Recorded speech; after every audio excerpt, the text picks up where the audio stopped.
ఇక మా మరిది మ్యారేజ్ ఫిక్స్ అయింది అని చెప్పిన కదా, ఇక హల్దీ కోసం అని షాపింగ్ చేద్దామని అయితే కరీంనగర్ అయితే వెళ్ళినాం. ప్రతి ఒక్కరైతే హల్దీకి ఎల్లో కలర్ తీసుకుంటారు కదా, మేమైతే కొంచెం డిఫరెంట్ ఉండాలనేసి వేరే కలర్ తీసుకుందాం అని అయితే అనుకున్నాం.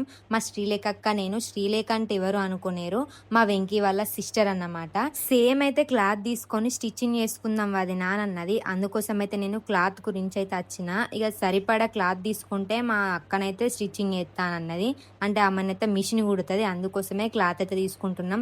ఇక బయట మనము క్లాత్ కొని స్టిచ్చింగ్కే చాలా అంటే చాలా రేట్ అవుతుంది కదా, అందుకోసమే ఇక బయట స్టిచ్చింగ్ కోసం ఎందుకు, మనమే ఉన్నాం కదా మనమే కుట్టుకుందాము అని అన్నది.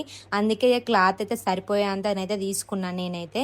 ఇక నేనైతే వీడియో కాల్ చేసిన అక్కకి, అంటే ఏ కలర్ తీసుకుందాం ఏంది అనేసి. ఫస్ట్ అయితే కొన్ని కలర్స్ చూపెట్టిన, ఆ తర్వాత ఇది కూడా సెలెక్ట్ చేసిన అక్క అని చూపెట్టిన, ఇది కూడా తీసుకుందాం అని అన్నది. కానీ ఇక ప్రైస్ అయితే మాకు అంత వర్త్ అనిపించలే, ఎక్కువ అనిపించింది, అందుకోసమే సైలెంట్గా ఉన్నాం.